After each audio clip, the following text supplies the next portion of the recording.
Britain and France to coordinate aircraft carrier deployments. Here's a summary of the article. The UK and France have agreed to coordinate deployments of aircraft carriers to provide complementary and a more persistent European presence in regions of shared interest.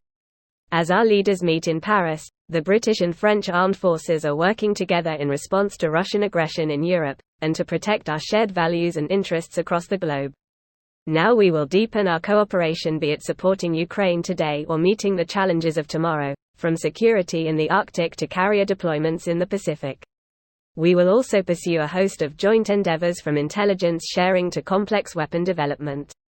This reflects the mutual respect and confidence that exists between us, our shared technological ambitions, our unwavering commitment to NATO, and our recognition that the security of Europe and the Atlantic is tied to that of the wider world.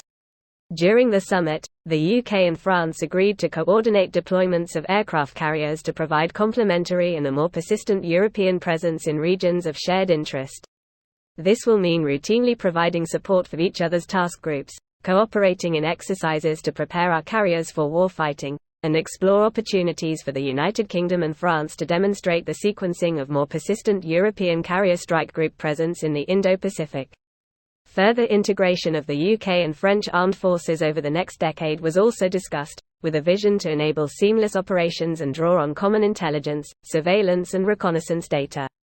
The UK and France also agreed to work to ensure interoperability of weapons and platforms across Europe and NATO, including advanced landmark projects to develop their future complex weapon systems, such as the Future Cruise and Anti-Ship Weapon Program.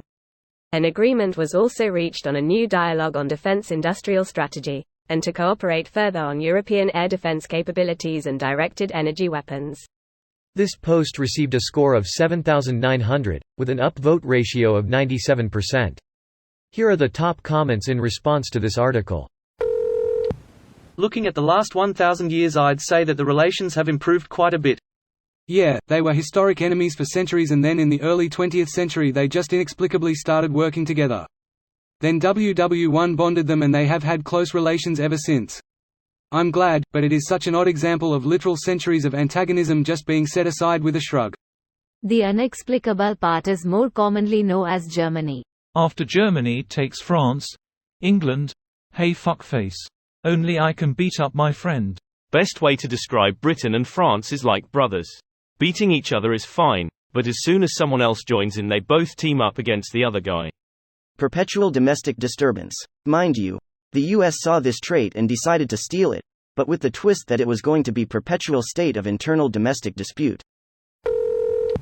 Looks like Putin's plan of splitting up NATO is going swimmingly. The fact he's gotten us and frogs to stop hurling shit at each other for a bit is nothing short of impressive. This is pretty much bow. The UK and French militaries have been cooperating like this for quite some time. Since the Crimean War, pretty much. It was only with the secret 1904 military accords that the UK went fully into a pro-French policy. There were numerous great power flashpoints in Africa in the 1870s to 1890s which saw the French and British at odds. And 1904 is freaking forever ago in terms of politics.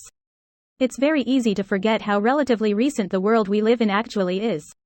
If you time-napped someone from 1985 and sat them down to explain the current geopolitical landscape, they would probably think they'd gone forward at least a century, not merely a few decades.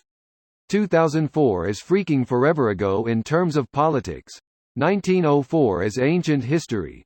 Yeah, US and UK cooperation really didn't get going until WW1, and the special relationship is WW2 based.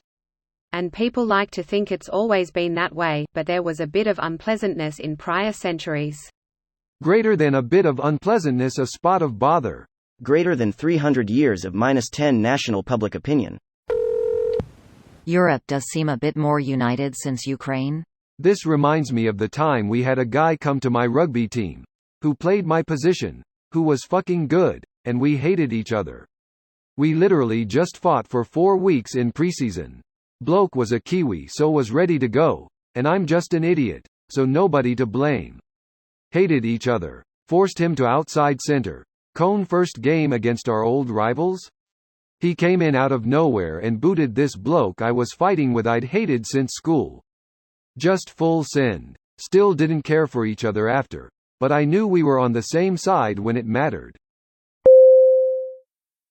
This video was automatically created by Reddit to speech. The article and comments in this video were selected from Reddit according to their upvotes, and any paraphrasing was performed by smmry.com, without any human intervention.